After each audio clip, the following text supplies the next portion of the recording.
Olá, alunos! Nesse segundo vídeo eu quero conversar com vocês a respeito da segunda aula do nosso primeiro módulo.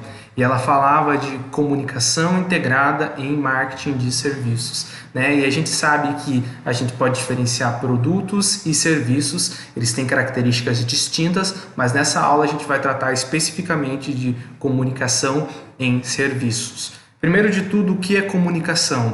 Eu gosto da definição que comunicação não é o que eu falo, é o que você entende do que eu falo, né? Eu vou dar uma aula, estou explicando, vou explicar alguns conceitos para você, e esse meu processo de comunicação como professor não é o que eu estou falando, e sim é o que você, aluno, está entendendo do que eu estou falando. E aí a gente vê muito problema na vida pessoal e também nas organizações, já que é o nosso foco, né? Você não está entendendo o que eu estou falando, eu estou repetindo, eu já falei 2, 3, 4, 5 vezes e você não entende, né? Porque comunicação não é o que eu estou falando, é o que a pessoa está entendendo ou se ela quer entender o que eu estou falando, né? Outro detalhe é que a comunicação é composta de 4 elementos, né? Do emissor, a pessoa que emite uma mensagem, segundo elemento, e utiliza um meio, que pode ser a escrita, pode ser um vídeo, como agora, pode ser um código Morse, né? E que chega a um destinatário. Então é importante a gente entender desde a importância do emissor, qual que é a voz que eu estou utilizando, a postura, os termos, né? Qual que é o meio, se é o meio mais adequado, né? E quem que é esse meu destinatário? Um exercício aí até de empatia para a gente conhecer o grau de escolaridade e né, o que essa pessoa conhece desses termos que eu estou falando especificamente para eu poder ser mais assertivo nessa comunicação, tá? E aí a gente vê também que há alguns tipos de, como a gente pode chamar, de desafios de comunicação em serviços, aí já entrando aí na comunicação de serviços. E quando eu falo de comunicação de serviço, eu estou tratando também da comunicação interna da organização, mas principalmente da comunicação externa da organização para o cliente, né? Pensando até na questão mercadológica de venda, né, dessa empresa. O primeiro desafio que a gente percebe é a questão da intangibilidade. O que isso significa? Que serviços, diferentemente aí de produtos, eles não podem ser tocados, né? Eu trabalho com consultoria de empresas, então é uma espécie de serviço que a pessoa não pode palpar, ela não pode encostar, diferente de como quando eu vou comprar um celular na loja. Eu pego o celular, eu vejo o preço de mercado e se eu achar adequado, eu levo esse celular para minha casa, ou então eu vou comprar uma caneta, eu sei mais ou menos o preço do mercado, as canetas são meio parecidas, então tem alguns aspectos que eu consigo visualizar, pegar, eu consigo entender melhor esse produto. Agora, serviço não. Como é que eu diferencio um barbeiro do outro sem ter ido nesse barbeiro, né? Como é que eu diferencio uma psicóloga de outra psicóloga sem ter ido nessas pessoas, um contador do outro? Como é que eu vou ver se tem mais valor ou não valor? E essa é uma grande dificuldade. Uma estratégia que pelo menos eu utilizo na prática, pausa para um café, que eu utilizo na prática é procurar tangibilizar esse meu serviço. Como eu falei, eu trabalho com consultoria.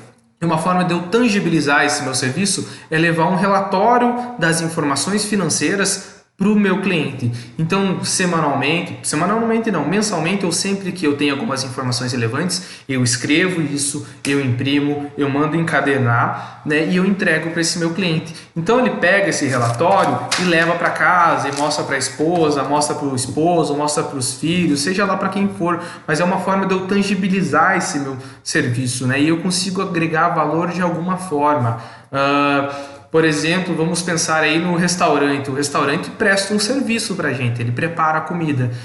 Tem uma cliente minha que ela usou uma estratégia muito legal. Agora com a pandemia, né, as pessoas estão muito em casa, ela nem se fala o quanto ela sofreu do restaurante dela estar fechado, mas ela no delivery mandou imprimir um joguinho de dominó, pediu para o pessoal lá recortar e tá mandando um dominózinho impresso para o pessoal.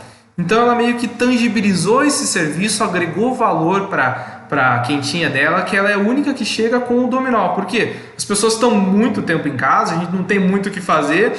Mesmo que você não jogue o dominó, você vê a diferença de alguma empresa que, olha, ela conseguiu tangibilizar esse serviço, né? Outra dificuldade dessa intangibilidade é dificilmente a comparação sem você experimentar, né? Dificilmente eu vou conseguir comparar um contador com o outro sem eu ter sido cliente desses contadores ou ter sido cliente desse médico, né? Então é outra dificuldade que as empresas que têm que tratar isso na comunicação, na sua venda principalmente, tem como dificuldade. Como é que eu me comparo com os meus concorrentes? Por que eu sou diferente? Como é que a pessoa vai saber? A caneta, não sei, o design dela é melhor, já me contaram que a tinta dela é melhor, são aspectos físicos. Agora, a dificuldade do serviço é justamente essa. Como é que eu me comparo com outro contador, com outro restaurante? Outro ponto difícil também aí que trata outra dificuldade relacionada à intangibilidade é a questão de resultados, né? Um cliente meu da minha consultoria, ele só vai conseguir verificar os resultados da minha metodologia quando eu finalizar esse trabalho com ele ou quando eu tiver 3 ou 4 meses. Como que eu provo para ele no meu processo de vendas que eu dou resultado? Né? Uma estratégia minha, eu estou falando do meu negócio, eu já mostro que eu consegui com os outros clientes, claro, de uma forma ética, sem informar nome, números, mas eu tento mostrar o que eu já fiz nas outras empresas que eu posso fazer aqui. Mas um médico, por exemplo, como é que eu mostro? Claro que não tem muita competição nesse mercado, mas como é que eu mostro que eu vou curar você, eu vou conseguir fazer essa cirurgia? Todo mundo confia em médico, mas como é que um fisioterapeuta demonstra que o teu joelho vai ficar bom depois dessas tantas sessões? Qual que é esse resultado, né? Então, um dos desafios, intangibilidade. Eu não consigo tocar um serviço, mas eu, como profissional que presta um serviço, tenho como obrigação procurar tangibilizar, tentar comparar e tentar mostrar resultado. Outro desafio é a gestão de promessas, né? Então, quando você vai, aí a gente está falando de uma venda de um serviço, quando você vai fazer essa venda, você está fazendo um monte de promessa para essas pessoas, né? Mas nessa sua promessa é muito importante que você prometa o que você pode cumprir. E a gente vê um monte de profissional aí, principalmente essa galera do arrasta para cima aí e se cadastra no meu site, que promete muito e muitas vezes não entrega. Ou até mesmo, não sei, uma biomédica que está te vendendo um procedimento estético e ela está te prometendo que você vai virar a Gisele Bündchen em 3 meses, você vai ser o Brad Pitt. Meu filho, você não vai ser, né? Paciência. Mas é importante que você, como profissional que preste serviço, faça uma promessa que seja condizente com o que você vai entregar para essa pessoa, porque senão vai gerar frustração. E aí a gente entra no nosso terceiro desafio, que é a gestão de expectativa do cliente, né? Muitas vezes você prometeu de uma maneira correta exatamente o que você pode fazer, mas o teu cliente criou uma expectativa para além do que você pode cumprir. Então é importante sempre colocar o pezinho desse cliente no chão e mostrar, olha, o que eu consigo fazer para você é até aqui. Você não vai virar uma Gisele Bündchen, você não vai virar o Leonardo DiCaprio, é isso que eu consigo fazer, né? Claro que é um aspecto externo que muitas vezes está fora do seu controle, mas você, enquanto profissional, consegue estar gerando essa expectativa e trazendo essa pessoa para a realidade e falar, olha, o que eu posso fazer é isso, o que eu posso fazer é isso. Tem muitos clientes que me contratam, eu chego lá, a empresa está uma bagunça e a gente acha que vamos sair do prejuízo em 3 meses, eu vou dar um lucro lá de tantos mil para eles. Meu filho, eu não faço milagre. Então eu tento gerir essa expectativa prometendo exatamente o que eu posso. Quarto desafio aí para quem está prestando serviço, né, e nessa comunicação é a educação do cliente. E muitas vezes aí o que eu vejo na prática é que a gente precisa demitir cliente. Já teve cliente meu que na hora que eu fui visitar ele, eu vi que esse cara não é meu perfil. Esse cara, pela maneira que ele se comporta, da maneira que ele age, se eu tentar fazer algum tipo de ação do modo que também eu presto o meu serviço, eu não vou conseguir. Então, muitas vezes é interessante você demitir esse cliente, e aí quando a gente fala de educação, a gente está falando dos valores, se você vê que vai ter algum tipo de rusga, algum tipo de problema lá na frente. O quinto desafio é o marketing interno. Quando você trabalha com uma equipe maior, você tem que mostrar que tudo isso que a gente falou de gestão de intangibilidade, gestão de promessa, gestão de expectativa, gerenciar também a educação do seu cliente tem que ser compartilhada pela equipe, né? Porque aí você vai ter 5 ou 6 colaboradores que trabalham com vocês que também tem que entender tudo isso que a gente estava falando antes. ok? Depois, nessa aula, a gente tem algumas estratégiazinhas que eles nos trazem e acho importante a gente tá falando sobre isso, né? Algumas estratégias que a gente pode utilizar, e uma delas que são citadas é de alavancagem de mídias sociais, né? E aí, assim, o que eu acabo vendo na prática, apesar de trabalhar muito com gestão financeira, eu trabalho bastante também com marketing, mas eu vejo que as empresas muitas vezes contratam uma empresa de publicidade, fazem a arte mais bonita do mundo, falando em mídias sociais, ou então produzem um conteúdo legal, mas ninguém enxerga esse conteúdo, né? E infelizmente hoje a gente tem que colocar um dinheirinho. O Facebook funciona que nem um garoto de entrega. Um garoto de entrega não, uma empresa que você paga aí, pra gente ser politicamente correto, né? Você paga essa empresa para ela distribuir o teu panfleto. Você tem que mandar imprimir o panfleto e você tem que mandar alguém distribuir, né? O Facebook é a mesma coisa. Se eu tiver 1000 curtidas na minha página, ele vai chegar lá para 7 a 10%, 70, 100 pessoas. Agora, quando eu pago o Facebook, quando eu dou um dinheirinho para ele, ele distribui, né? Então, quer alavancar? Claro, você tem que produzir um conteúdo de qualidade, você tem que estar engajado com o seu público, você tem que entender quem que é o seu público-alvo, mas é fundamental também você ter uma verba em marketing, né? Ele fala lá de algumas estratégias, como por exemplo mostrar clientes satisfeitos, e eu vejo que assim na prática nada vende mais do que um cliente satisfeito, né? Eu consigo muitos clientes por clientes anteriores que me indicam e falam que eu dei resultado nas empresas deles, e aí o processo de venda fica muito mais fácil, né? E aí a gente pode pensar na área de saúde é um pouco mais complicado, mas sei lá, a pessoa que é um contador, por exemplo, ele tem um cliente satisfeito, viu?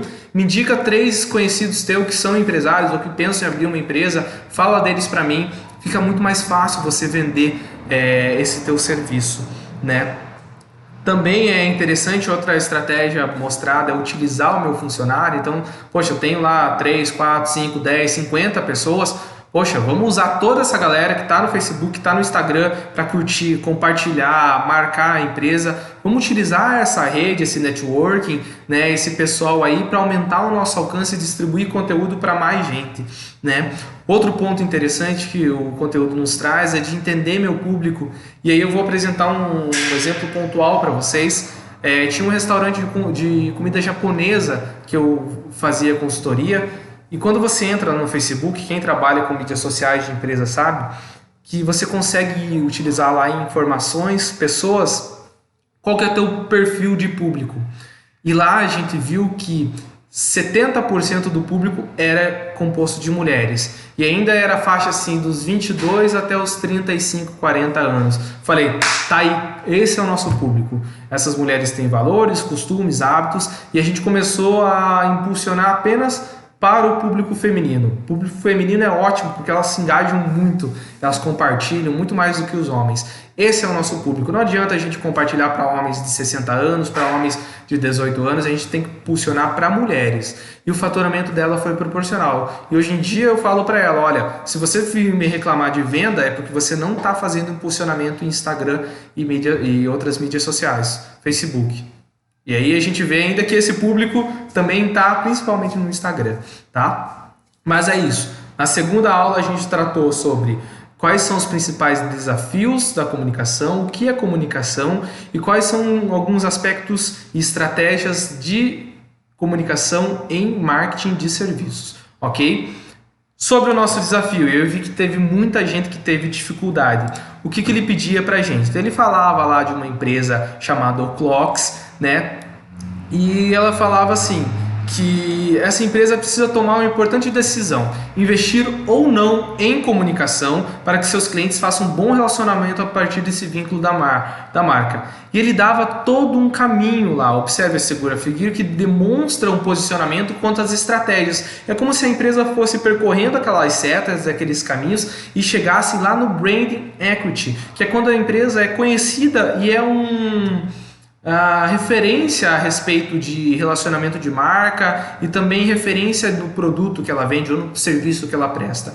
Para isso a gente precisa ter um diagnóstico, e lá quando a gente falava de marca apresentada para a empresa, não era para copiar e colar isso e fazer a figura como estava, não, era para eu falar como que é essa marca. A marca é uma empresa tradicional, essa empresa está há tantos anos, há mais de 30 anos e ela não pode, talvez ela não está dando foco, né, para esse diferencial competitivo. Quando ele falava lá de comunicações externas da marca, era para eu falar o que essa empresa pode fazer para ter uma comunicação interna. Ela pode fazer anúncio em revista, ela pode fazer anúncio em mídia social, ela pode mostrar o seu conceito, qual que é o conceito da marca, pode fazer parceria com outras empresas, né, store in store, né? Quais são essas estratégias? Qual que é a experiência do cliente com a companhia? Né? O que eu posso trazer aí de interação do meu cliente? Né? A empresa pode promover a aproximação do cliente no ambiente da loja, experimentando o relógio. Agora em coronavírus a gente nem pensa nisso, né? Mas talvez há 3 meses atrás a gente pensaria. Então o objetivo é que vocês fossem fazendo a leitura da marca, da comunicação, como que esse cliente começa a ter consciência da marca e que a marca fosse passando por essas fases até que chegasse no brand equity. O brand equity, no caso, ele seria como essa empresa fosse lembrada porque a marca é associada ao que faz, tá? Então vocês deveriam passar por esses caminhos e chegando finalmente no brand equity. Quando forem responder esses exercícios, por favor, se vocês estão em dúvida com o que o exercício pede, perguntem, entrem em contato, vocês têm um chat para isso, tá? Façam isso. E também se atenham ao que o exercício pede. Às vezes a gente fala muito sobre muita coisa, mas o que realmente é o foco da pergunta, a gente divaga e não fala sobre isso. Então atenham-se a isso quando vocês forem resolver exercícios, desafios, não só na minha disciplina. Ok? Até mais, pessoal!